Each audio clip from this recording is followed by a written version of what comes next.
and welcome to the... You almost said 50 Shades. 50 Shades again. What's wrong with me? Okay, so welcome to the What's Your Story podcast. I'm Missy Day, and with me is my bestie friend, shenanigans sister, Michelle Housebeck. I'm a little confused where to look, sorry. So, I'm Michelle Housebeck. Yeah, I obviously have no idea where I am. What podcast? So this show's going to be great. So with us today is our friend, Vikki Kempker. Well, welcome to the show. Thank you. Welcome to Shenanigans. You'll fit right in with us. So first, congratulations to you on the launch of your new business. Thank you. I'm Yay. so excited to have it be official. I know. My official coming out. So you've heard it here first. It's her coming out party Yes. for her new business.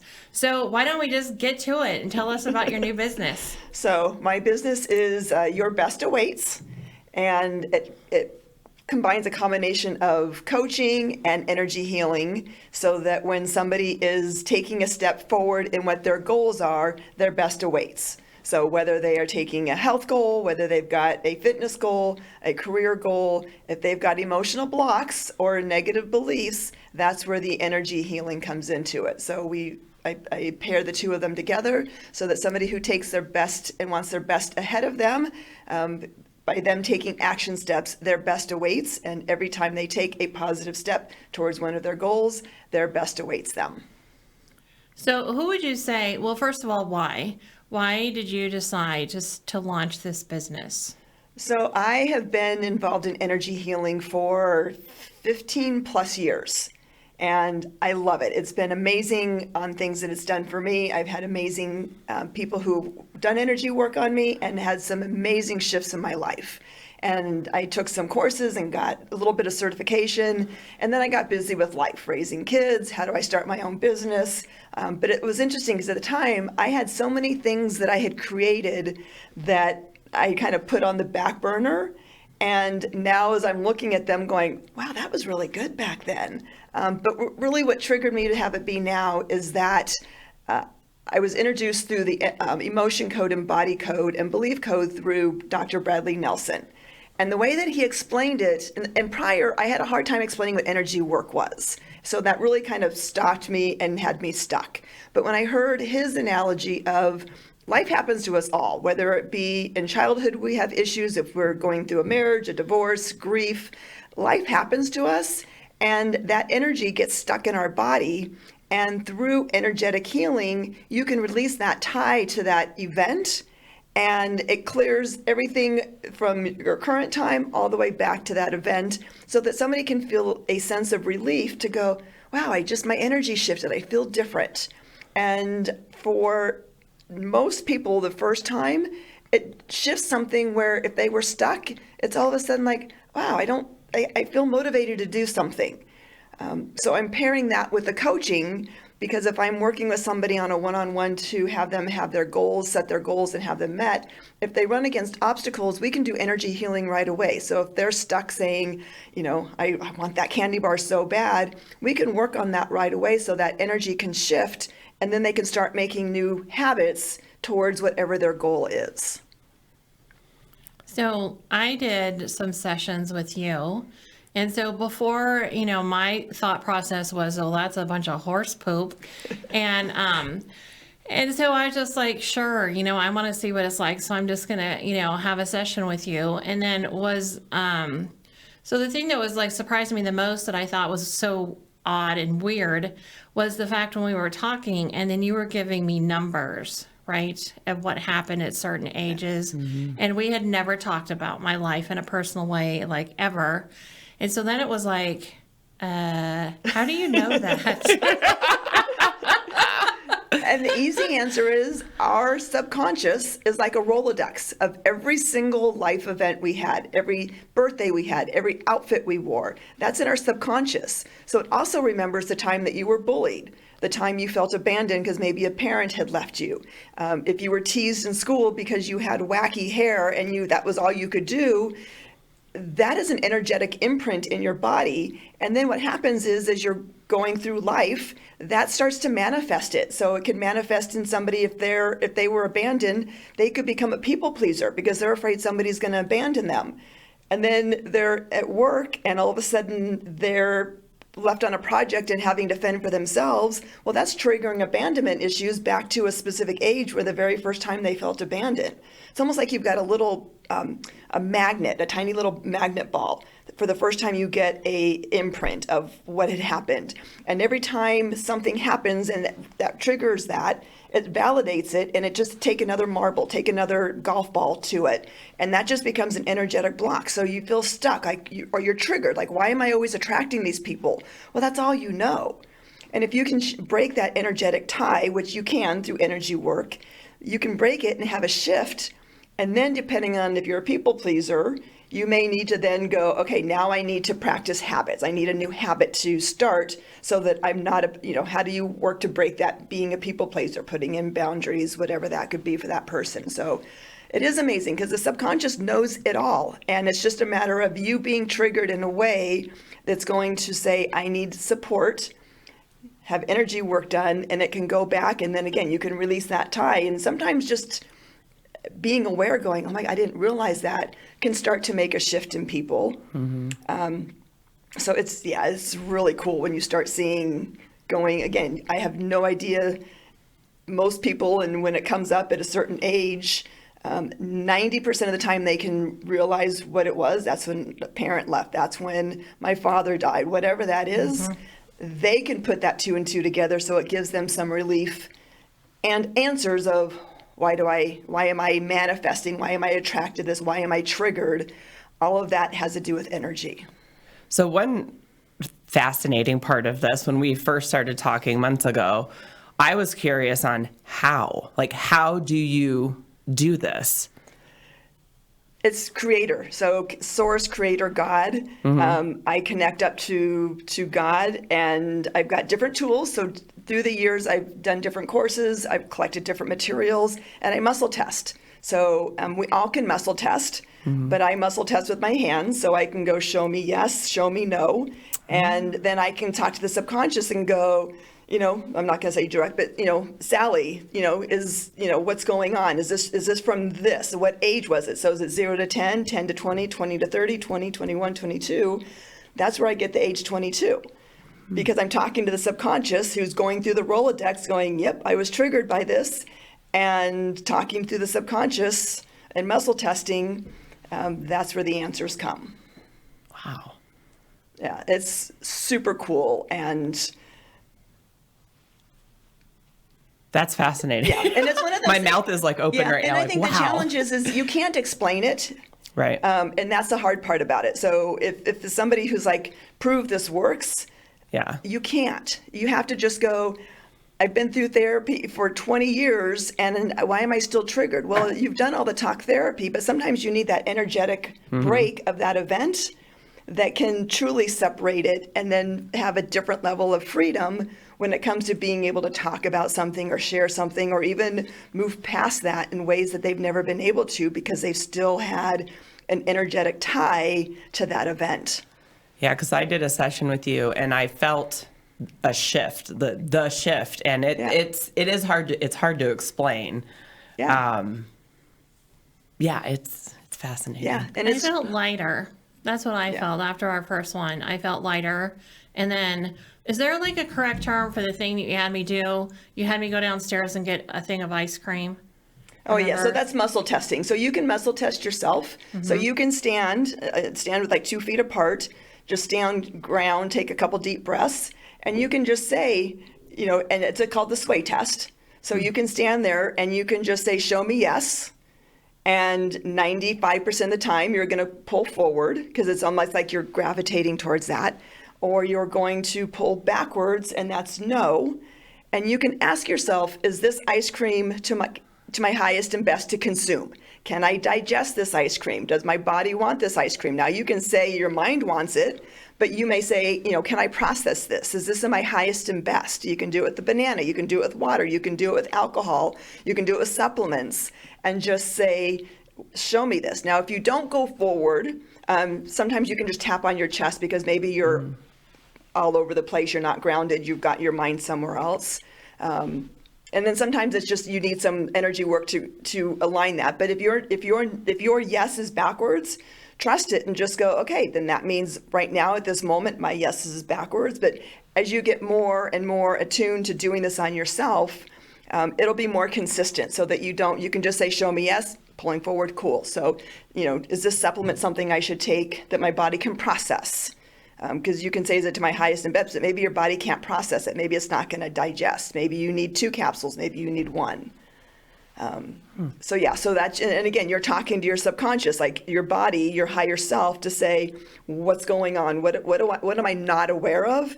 That, because I think I want this, but it's probably my past patterns, not necessarily what my higher self thinks that I should be having. Mm-hmm. Yeah, the ice cream was a big no. Yeah. Sorry, not sorry for showing you that. Well, I don't even want to do that with certain things because I already know the answer.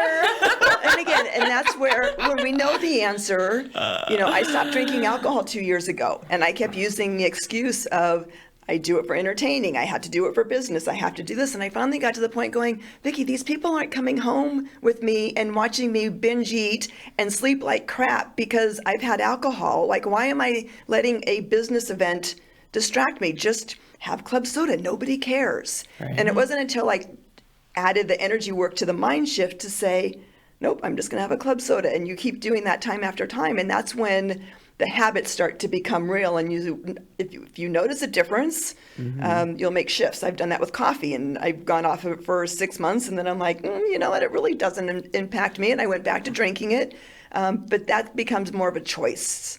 And then going, okay, it may not be what my body wants, but I need to be awake and alert today, so I'm going to have the coffee. Yeah, let's try that with coffee. Yeah, no. That's on the list of I don't want to know. Yeah, yes. It is for many. But it is interesting because you think, it doesn't impact you. But if you're asking your higher self, is this keep preventing me from sleeping sound at night? Is this getting me jittery where I'm not able to give the true focus I need? So even something like that where the taste buds love it and it may not, you don't think it's impacting you. It's always interesting to say, okay, higher self, what is it really doing to my body? And muscle test from that perspective.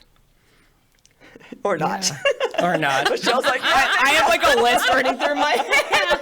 She's like, what? Yeah. What?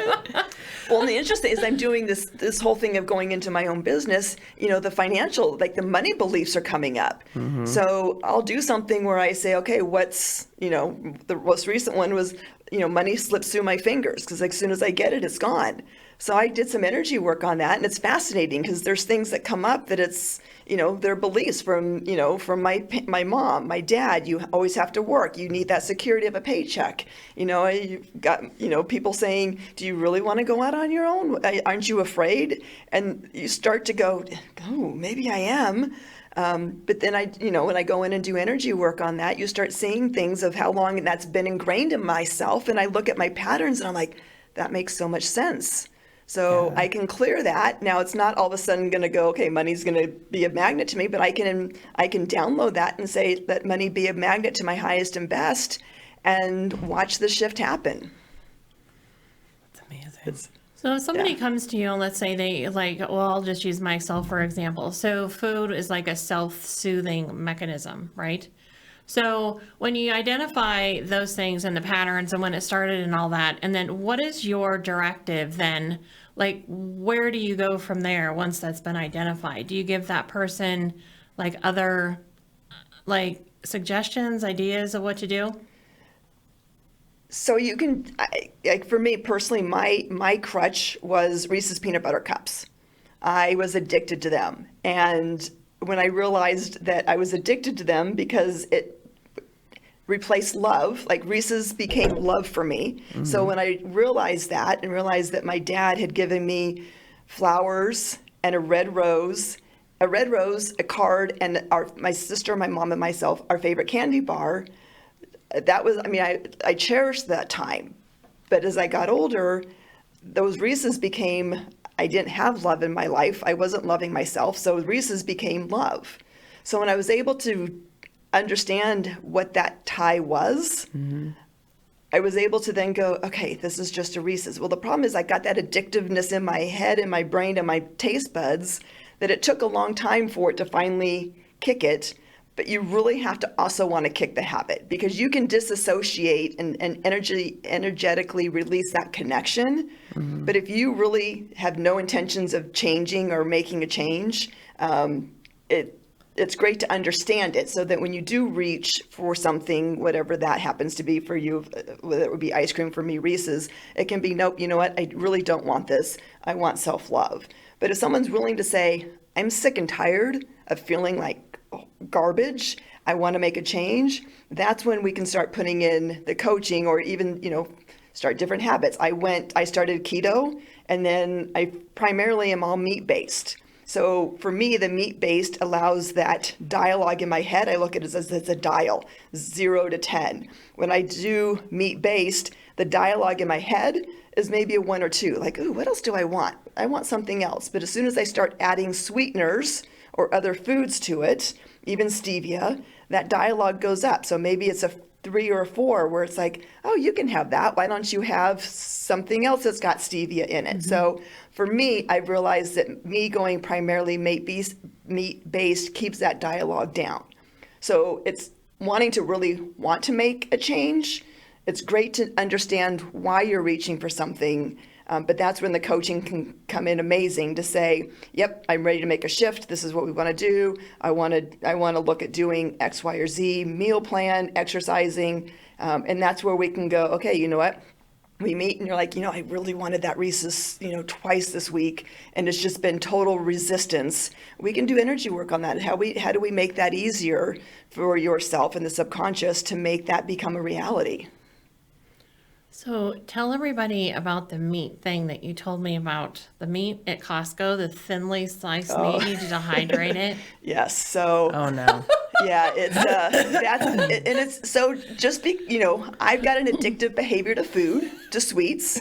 But you start realizing that addiction, it doesn't go away. Like, you can find ways to push it aside. I think anybody who has gone through addiction and realizes, like, it's always in the back of your head, like, oh, why not?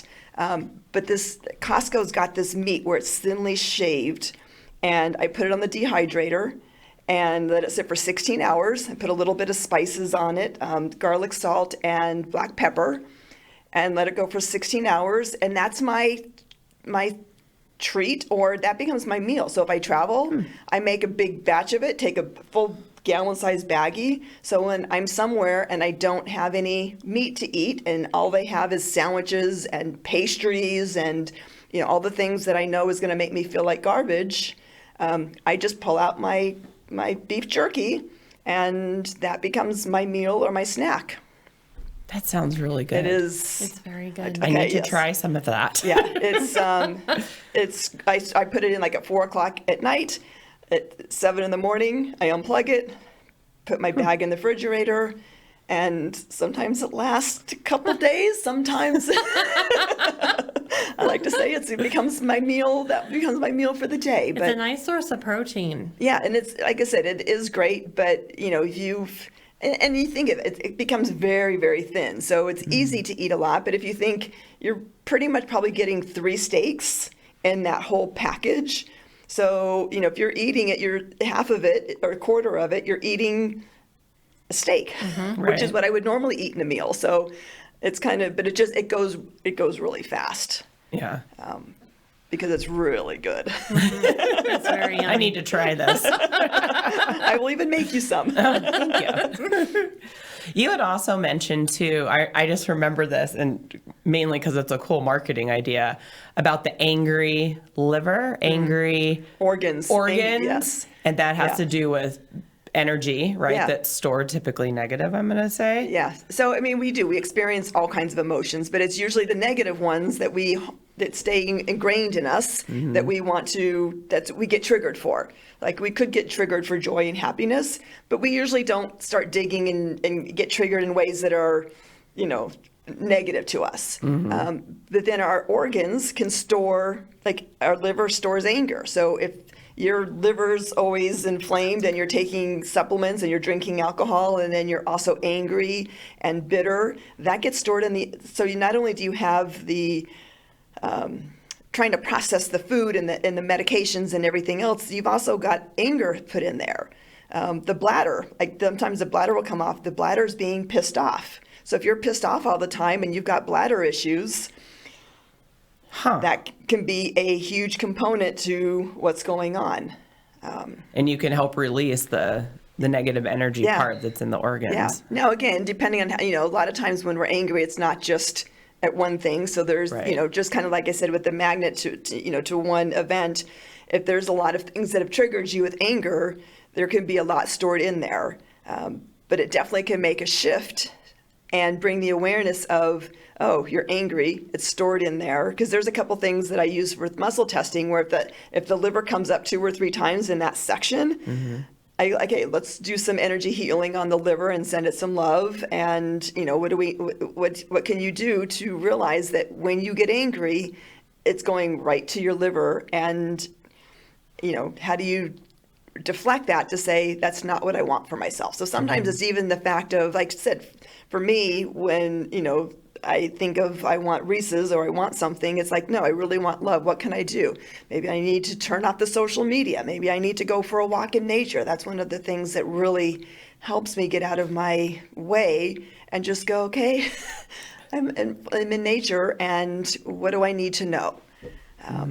Because that becomes then self-love, where I can realize, oh, I really don't want that. I think I do, right? But I really don't. I really want something else. And that crutch that I've used for so long is just the easier way to do things. Yeah, it's the quick hard. fix. Yeah, it's hard to say, no thanks, I don't want this, or, for my health. That's the easiest, just taking it. But you're not getting yourself to a better place if that's what you want to do. So who is your client? Who's your target audience? You're not supposed to say everybody. Not everybody. But the reality is, I think someone who realizes the fact of they've tried everything, or they just listen to this going, oh my gosh, this sounds amazing, I want to do this. But we are all triggered. Every one of us gets triggered by something.